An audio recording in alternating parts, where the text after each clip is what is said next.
ওই আল্লাহর তারিফের উপরে যত সৃষ্টি তারিফ করেছে সবচাইতে বেশি তারিফ সুপারলেটিভ দিক দিদি সবচাইতে আল্লাহর বেশি তারিফ কে করেছে?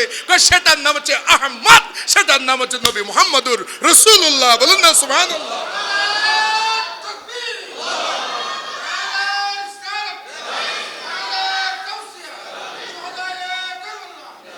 নাম হচ্ছে আহমদ। এখন আমাদের ছেলেরা লেখে আহমেদ আর গেলে তোমার নাম কি হবে? বলছেন আহমদ সরিয়াহ ময়মদ ইয়ে সিটের মধ্যে আমার নবীর নাম তো আহমদ নয়, আমার নবীর নাম তো আছে আহমদ।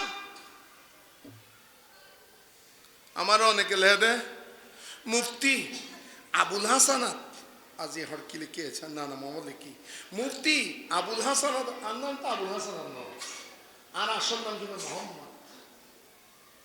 বোঝেন ওই আবুল হাসানাত আল কাদিকে বড় করে লিখি বললাম মোহাম্মদ বাদ দিয়ে ফেলে। আরে মোহাম্মদ বাদ দিলে আছে কি? আজানের মধ্যে মোহাম্মদ বাদ দিলে আজান তাই বনি, নামাজত বাদ দিলে তাই বনি, আল্লাহর নামে তুন বাদ দিলে আর কিছু তাই বনি, কলমা নাই, নামাজ নাই, কিছু নাই, মুহাম্মদ ছাড়া কিছু নেই। সুবহানাল্লাহ। তার নাম আসিল দি দিমেশক, ওই গিয়ে কি দামেস্ক। মাজার আছে না নাই? আমিরে মুয়াবিয়ার মাজার আসেনি? এজিদের মাজার হড়ে, এজিদের মাজার হড়ে আছে না? তো যারা এজিদ ফাঁকি ইটারের গুরুর মাজার নাই, ইটারের মাজার হতো মাজার তাইব সুন্নি হলের। সুবহানাল্লাহ বলুন না। হযরতে আমির মুয়াবিয়া রাদিয়াল্লাহু তাআলা আন রজবুল মুরাজ্জব শরীফের মধ্যে ইন্তেকাল করলেন। সেই অবস্থার মধ্যে মদিনা শরীফের মধ্যে ইন্তেকাল করে উনার একটা খতায়ে ইজতিহাদি হলো। সেটা হলো উনি এজিদকে খলিফা নিযুক্ত করে গেছেন। এই এলানটা তখন মদিনা শরীফের মধ্যে পাঠানো হলো, কিন্তু সিক্রেট, মানুষকে এখনো জানানো হলো না। তো মানুষকে কখন জানানো হবে? মদিনা শরীফের মধ্যে পাওয়ারফুল তিনজন ব্যক্তি আছে, কেউ কেউ বলছে 7 জন।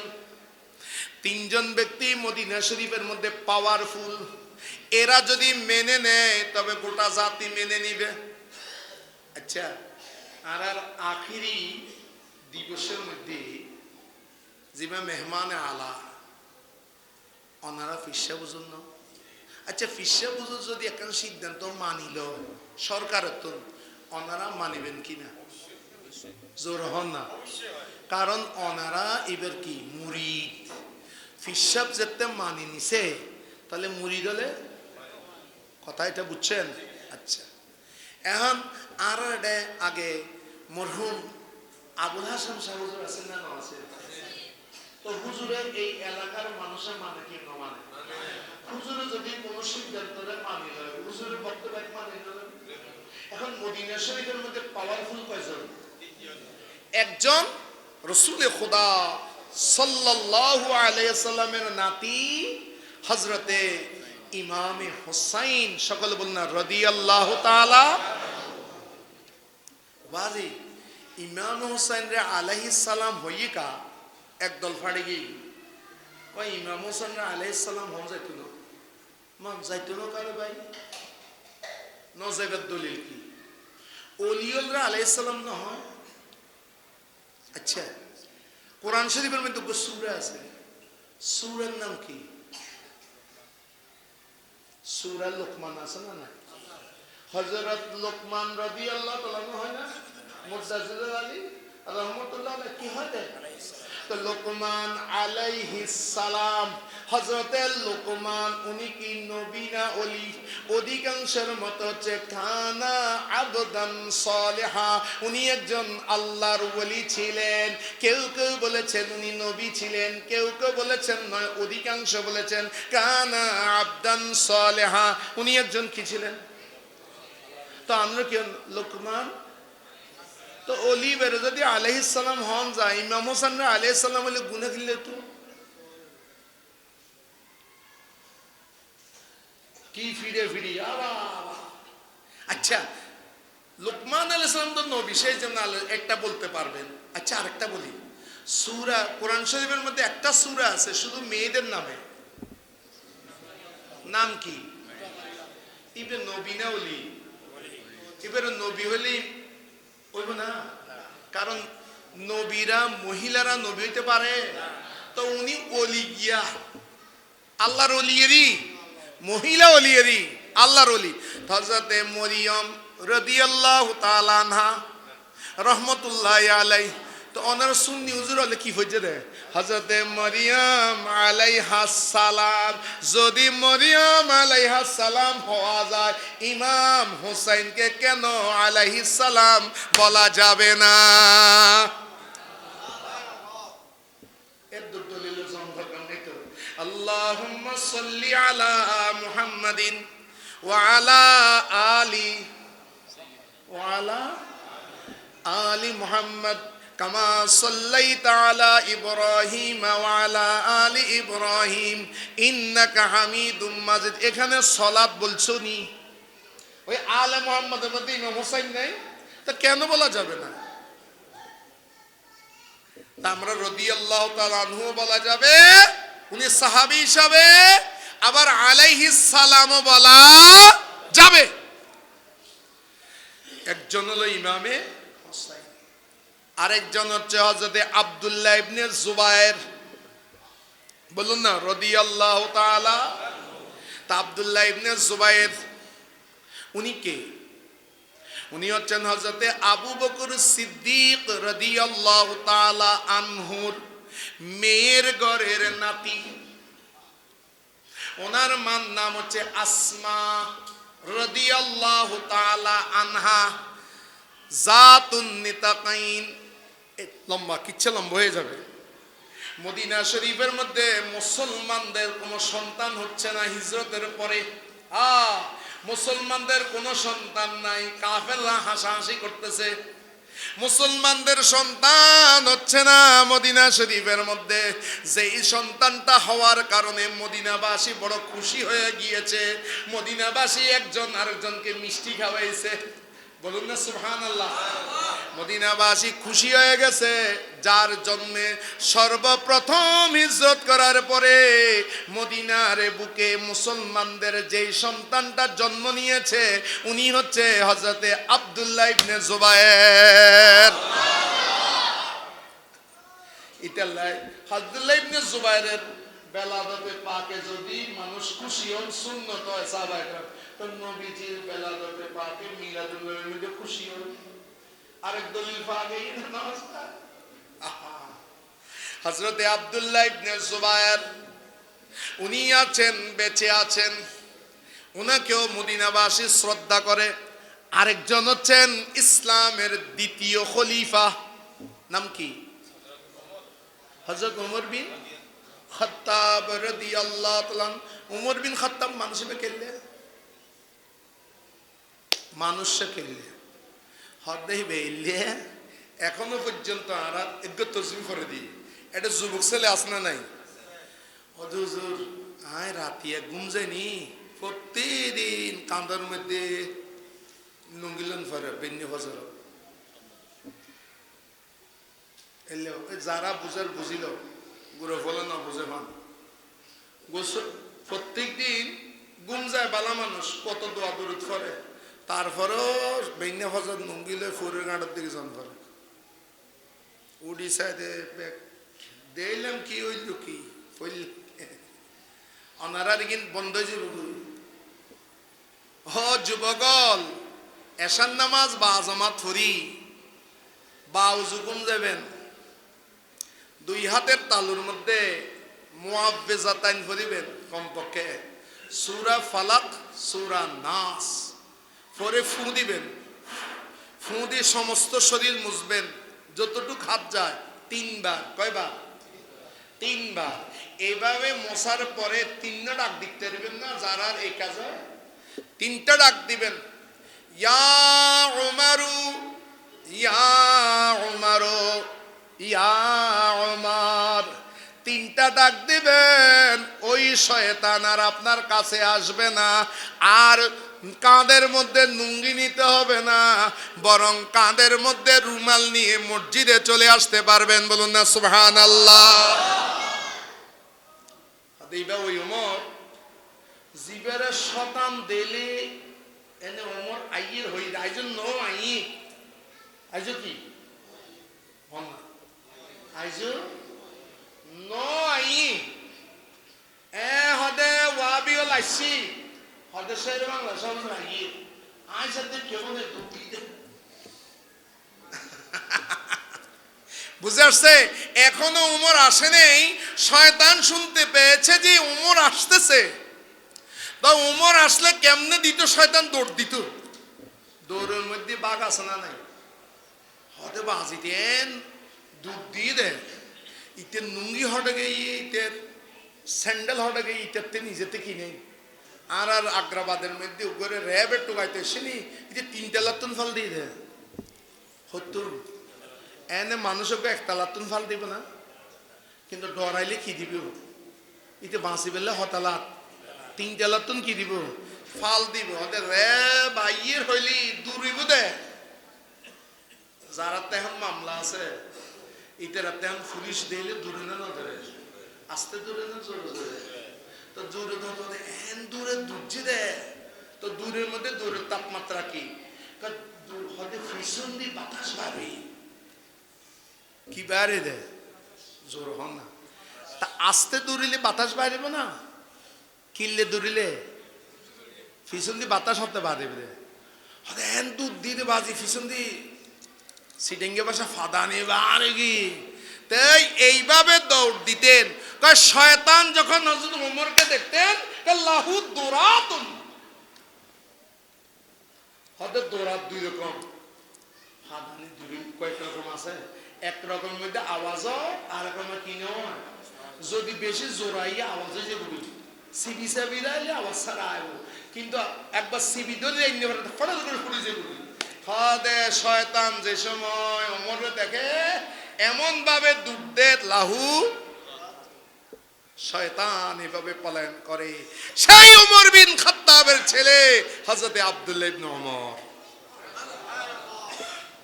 কয়জন? এখন তখন মদিনা শরীফের মধ্যে যিনি গভর্নর ছিলেন হযরতে আমির মুয়াবিয়া রাদিয়াল্লাহু তাআলা, যাকে সেখানের গভর্নর বানিয়েছিলেন তার নাম ছিল হযরতে ওয়ালিদ বিন উকবা। হযরতে ওয়ালিদ বিন উকবা উনি আমির মুয়াবিয়া রাদিয়াল্লাহু তাআলার পক্ষ থেকে গভর্নর, কিন্তু উনি আহলে বাইতকে ভালোবাসতেন। এখন এই সিটি পেয়ে উনি থরথর করে কাঁপতেছেন, এজিদে সিটি পাঠাইয়েছে।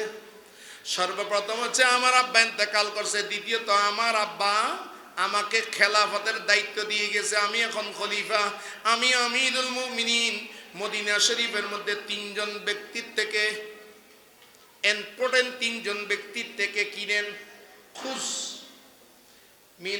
মিন হুসাইন ওয়া আব্দুল্লাহ ইবনে উমর ওয়া আব্দুল্লাহ ইবনে জুবায়ের আখজান, একবারে জবরদস্তি নিয়ে নাও, আমার বায়াত নিয়ে নাও, আমাকে খলিফা হিসেবে মানে এটা নিয়ে নাও। এই তিনজন যদি আমাকে মানে তাহলে গোটা মদিনাবাসী আমাকে মেনে নিবে, মক্কাবাসী মুলকে হেজাজের মানুষ আমাকে মেনে নিবে। এই তিনজনকে ডাকো, আওয়া ইল্লা ফাকতুলুহুম, আর যদি বায়াত গ্রহণ না করে তাদেরকে নাউজুবিল্লাহ বলুন না। আর আমাদের দেশের কতগুলো মানুষ বলে যে ইমাম হুসাইনের কতলের পিছনে এজিদের কোনো হাত নাই, কি নাই, তো কিনে দি হলে এডে মসজিদের মধ্যে টাইলস লাগাই দেয়, এটা সব আবাদের কোনো হাত নাই। মসজিদের সব হতে আছে না না মতোয়াল্লি, হ্যাঁ এদের টাইলস লাগাই দেয়, সব আবাদের কোনো হাত নাই। হঠাৎ ঠিক তো টাইলস কিনে সভাপতি হাত লাগাই না, না মিস্ত্রি লাগাই? সভাপতির হাত নাই তো। এখানে এজিদের কোনো হাত নাই, সভাপতির টাইলস লাগাইছে যেখানে সভাপতির কোনো হাত নাই। আরে বেকুব, হাত তো মিস্ত্রি না দিয়েছে, মিস্ত্রির অর্ডার দিয়ে দেওয়া না, কে দিছে? তাই ওবাইদুল্লাহ ইবনে জিয়াদ না ঘটনা ঘটাইছে, শিমর বিন জুলজৌশান না ঘটনা ঘটাইলে, সানান বিন আখনাস নখরি না ঘটনা ঘটাইলো, কিন্তু এটার হুকুম কে দিছে? আরা বেকুবল হক দেখি এজিদের কোনো কি নেই। আরা সুন্নি আলেম করে হুজুর এজিদ কাফের না, তৈবে উত্তর দে।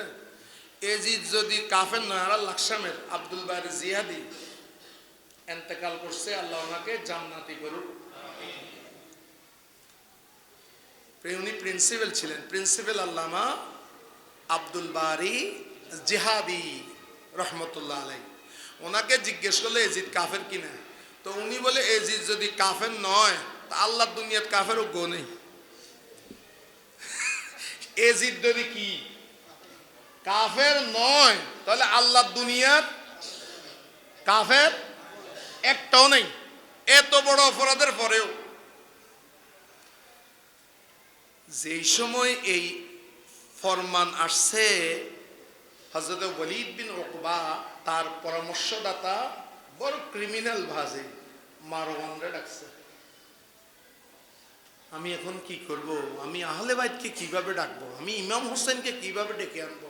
ডরাত দেখ, এটা তো যেমন তেমন নয়, এটা তো ওই ইমাম হুসাইন, যে ইমাম হুসাইনের জন্য ইবনে মাজাহ শরীফের কিতাবুল লিবাসের মধ্যে ছেলেদেরকে পড়াইলাম, আমার নবী মদিনা শরীফের কোথায়? মিম্বরে।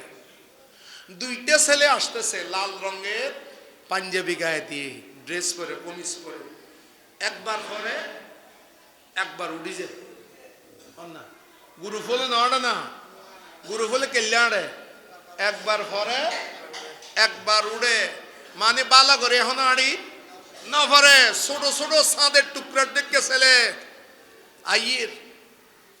আমার নবীজি খুতবার মধ্যে রয়েছেন, খুতবা চলতেছে, খুতবা চলতেছে, সেই অবস্থায় আমার নবীজি মদিনা শরীফের মিম্বর থেকে নেমে গেলেন, আর ওনার দুই নাতিকে জড়িয়ে ধরলেন, আর দোনো নাতিকে নিয়ে মিম্বরের মধ্যে উঠে গিয়েছে।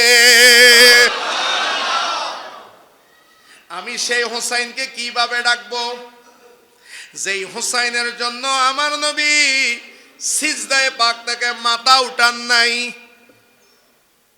উনি ভয় করতেছেন, ওনার ভয় অন্তরের মধ্যে আহলে বাইতের মহব্বত ছিল। ওয়ালিদ ইবনে উকবা, মারওয়ান বলে আপনাকে এই হুকুম বাস্তবায়ন করতে হবে, না হলে আপনার গভর্নরগিরি শেষ, তার সাথে সাথে আপনাকেও কতল করা হবে। আপনি তাদেরকে ডাকুন, তারা যদি বায়াত গ্রহণ করে তাহলে তো ভালো, আর যদি বায়াত গ্রহণ না করে তাদেরকে এখানেই কতল করে দেন। আর যদি আপনি কতল না করেন, তারা তিনজন তিন প্রদেশের মধ্যে চলে যাবে। এদেরকে মানুষ এমনভাবে ভালোবাসে, তারা মানুষদের থেকে বায়াত গ্রহণ করবে, তখন ইয়াজিদকে কেউ মানবে না, ওদেরকে সবাই মানতে থাকবে। হযরত ওয়ালিদ বিন উকবা তখন চিঠি লিখলেন, শাহী পয়গাম। এই সময়ের মধ্যে আব্দুল্লাহ ইবনে জুবায়ের এবং ইমামে হুসাইন মদিনা শরীফে। কোথায়? দুজন নামাজ পড়তেছেন কোথায়? মদিনা শরীফ। নানা রোজা শরীফের পাশে ইমামে হুসাইন, দুজনের নানা। হঠাৎ ইমাম হোসেনের নানা কি? রাসূলের পা। আব্দুল্লাহ ইবনে জুবায়ের নানা কে? সিদ্দিক আকবর। দুজন নানার পাশে কি করতেছেন তারা? শাহী পড়ে নাচছে। আসি বলল গভর্নর থেকে ফরমান আসছে, আপনাদেরকে সাক্ষাৎ করতে বলেছে। আব্দুল্লাহ ইবনে জুবায়ের বলে তুমি যাও, আমরা দেখি কি করা যায়। এখন আব্দুল্লাহ ইবনে জুবায়ের ইমাম হোসেনকে বলে, কি বুঝলেন আপনি? উনি গভর্নর হওয়ার সময় তো আমাদেরকে কোনোদিন ডাকে নাই, আজকে কেন ডাকলো আমাদের দুইজনকে? ইমাম হোসেন বলে সম্ভবত হযরতে আমিরে মুয়াবিয়া রাদিয়াল্লাহু তাআলা আনহুর ইন্তেকাল হয়ে গেছে। সুবহানাল্লাহ বলেন না, আওলাদ রাসূল না। আর এজিদে মনে জবরদস্তি ক্ষমতাত বসে গেছে। উনি বাফের থেকে কিভাবে ক্ষমতা নিছেন এটা নিয়ে অনেক ইতিহাসবিদরা অনেক কথা বলেছেন। ক্ষমতাতে জবরদস্তি বসে গিয়েছেন, তার থেকে বায়াত গ্রহণ করার জন্য মনে আমাদেরকে ডাকতেছে। তো এখন আপনি কি করবেন? আব্দুল্লাহ ইবনে জুবায়ের ইমাম হোসেনকে জিজ্ঞেস, ইমাম হোসেন বলেন আমি যাব। সুবহানাল্লাহ বলেন না। ফুয়াই বাহার ফুয়া মাওলা আলী শেরের খোদার ফুয়া না না, আমি ভয় করব না, আমি যাব। আব্দুল্লাহ ইবনে জুবায়ের বলে আপনি যান, আমি ভেবে দেখি। আব্দুল্লাহ ইবনে জুবায়ের আমাকে কেন অ্যারেস্ট করে ফেলবে, আমি যাব না। ইমামে হোসাইন কয়েকজন যুবককে সাথে নিয়ে গেলেন। আমার তকরির লম্বা হয়ে যাচ্ছে, কারবালার ইতিহাস অনেক লম্বা, এটা লাস্টে সেখানে শেষ করছি আমি। তাই ইমামে হোসাইনকে খলিফা প্রস্তাব দিলেন সম্মানের সাথে। কে? ওয়ালিদ বিন উকবা। ইমাম হোসেনকে বায়াতের প্রস্তাব দিলেন। ইমাম হোসেন আচ্ছা আমি এটা ভেবে দেখি, ডাইরেক্ট মানা করেন, কারণ উনি বজ্জাত পাপিষ্ঠ এগুলো বললেন। তারপরে ইমাম হোসেনের উদ্দেশ্য উনি এখান থেকে প্রস্থান করলেন। হুজুর বায়াত গ্রহণ করা না করে এটা আপনার ইচ্ছা দিন। কে বলতেছে? ওই গভর্নর। কিন্তু মারওয়ান পিছন থেকে আসে, আপনি কাজটা ভালো করেন নাই, আপনি ইমাম হোসেনকে কতল করে দেন না কেন, অথবা তাকে অ্যারেস্ট করতেন। ইমামে হোসাইন মারওয়ানের সাথে বাক বিতণ্ডা ঘর থেকে বের হয়েছেন। ওই দিন রাতে নানা জানের মাজারে আকদসে গেলেন। সেই দিন সকলকে বললেন তোমরা হিজরতের জন্য প্রস্তুত হয়ে যাও।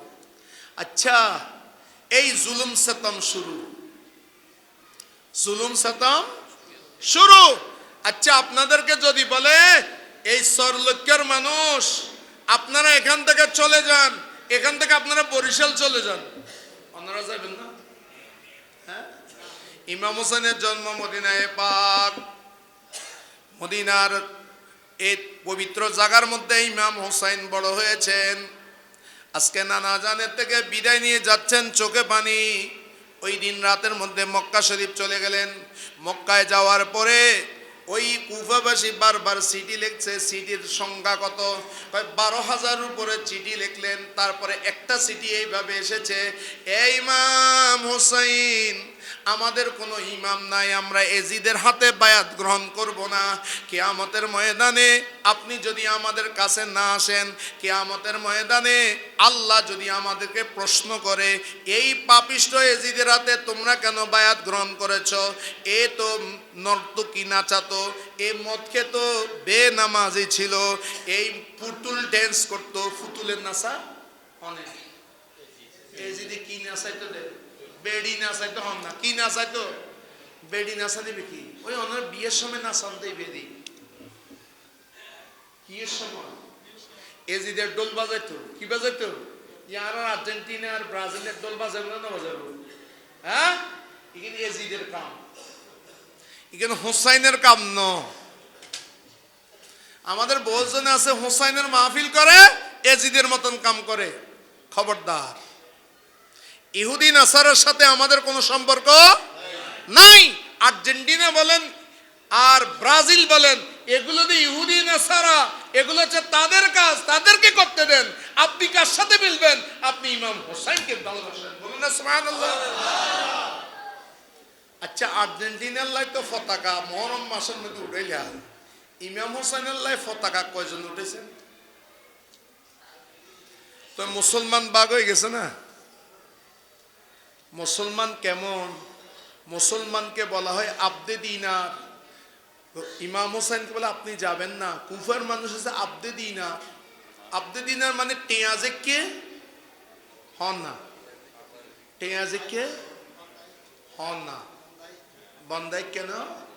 আচ্ছা নির্বাচনের টিয়া ন হয় দিলে কোন আছে এনে ব্যাকে উঠতে খারাপ হয়ে যায় টিয়া দিয়ে দে কে ন লয়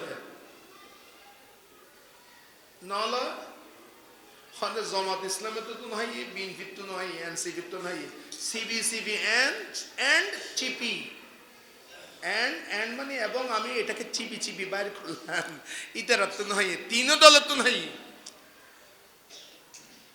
এলে মানুষ আছে না মানুষের টেয়া যে দিবেন একে এই জমানার মধ্যে টাকার পক্ষে ছিল 22,000 টেয়া না লয় মানুষ আসলে 72 জন টেয়া না লয় মানুষ হজন টেয়া হাই ফেলে এটা হজন আর এজিদের পক্ষে কারবালার জমিনের সেনাপতি কে ছিল বলেন কারবালার জমিনে যিনি এজিদের পক্ষে সেনাপতি ইমাম হুসাইনকে কতলের পক্ষে ছিল উনি কে ইবের বাবা কি উনি হচ্ছেন সাদ বিন আবি ওয়াক্কাস আশারায়ে মুবাশশারা 10 জনের মধ্যে একজন মিশর বিজেতা ওনার ছেলে ইবের নাম আমর বিন সাদ ইবে আসলে হার পক্ষে যার বাপ 10 জন সাহাবী যাদেরকে আল্লাহর নবী কি দিয়েছেন এই সাহাবীর ছেলে আমর বিন সাদ মোহন পক্ষে গেরুদি না টেয়ার পক্ষে ইয়া টেয়া দিলে বহুজনে আল্লাহর ওলিদের বিরুদ্ধে হয় না না হয় আইবেলে বাবা আছে বহুজনে উত্তরার ফিরে তুমি পাঁচিবেলায় 5 তারিখের পরে উত্তরাল্লাহ মিলি গিয়ে জিতবাইনির লোকে আছে না নাই এলে বোর্ড ডল শুনি আছে না নাই জোর হন ভাই বহুজনে শিয়া হলে দিয়ে হয় আমিরে মুআবিয়ার জাহান্নামের কুকুর হন না ইবে আলেমি বাত আপতুন বসরস জিবে টিয়া হয় বলি এলে বহুত আলেম ইন আপতুন সরসরন আলেম টিয়ার মধ্যে বেসাস গেছে ইমাম হোসাইন বলতেছে আমি তো আমার নবীর একটা হাদিস শরীফ জানি এটা বলে আমি শেষ করছি আমার কথা আমি হুজুরদেরকে আর কষ্ট দিচ্ছি না আমি তো একটা হাদিস শরীফ জানি আমি ইয়াজিদের হাতে কিভাবে হাত দেব ইয়াজিদ 1 নম্বর সে নামাজ পড়ে না কি না ফরজ বলেন ইয়াজিদ কি পড়ে না 2 নম্বর ইয়াজিদ মদ খায় শরাবি ওনারা এটা তো শরাব দিবে ন দেখুন ওনারা শরাব দিবে কেল্লে করে বুঝাইতে মনে তো মদারি মদ চিনেন না এটা মানুষের মদ চিনেন আল্লাহু আকবার ওই কোকা কোলার বেললে বেরি খায় বউরে মা হয় মারে বউ হয় মাঝে মাঝে ড্রেনে ফরি থাকে বুঝছো না সুন্দর হক মাথার পিতা তালিবেশ্ব দৈন্তেশ্ব ব্যাগ দেখা যায় এই বের হয় যে মদ ইবা হাইলে ডুলে ওই সিটেঙ্গে বাসায় এই গান গইনিও সিরিজ নিয়ে গাইয়ে দেয় ডুলি ডুলি ফরিজার মানছে দেলে টেসারার ও মামুরে হেডমাস্টারে তোমারে তোমার এই বিয়ে ডুলি ডুলি ফরিজার ইতে গাইতে বউ থাকে হতাকিন বল ব্যাট মিলি গিয়ে হেডমাস্টারে তো দেহন এই যারা এগুলো খায় বোতল যাদের অন্তরের মধ্যে ইমাম হুসাইনের মোহাব্বত আছে আজকে থেকে তওবা করে ফেলেন এজিদের কাম হচ্ছে মদ খাওয়া আর হুসাইনের কাম হচ্ছে মদ নয় হুসাইনের কাম হচ্ছে আল্লাহর নবীর দুরূদ শরীফ পড়া বলুন না সুবহানাল্লাহ এজিদ বেনামাজি আমরা হব যে নামাজি বলেন না এজিদ নর্তকী নাচাতো আমরা বিয়েতে আর নর্তকী একটু জোর বলেন না বিয়ে নয় আচ্ছা এখানে কোন বিয়ে আছে যে বিয়ের মধ্যে 1 স্টিক 2 স্টিক 5 স্টিক হয়নি হেদায়ার মধ্যে মাসালা আছে কিতাবুল কারাহিয়া হেদায়ার মধ্যে মাসালা সাধারণ মানুষ যেই অলিমার মধ্যে যেই বিবাহ অনুষ্ঠানের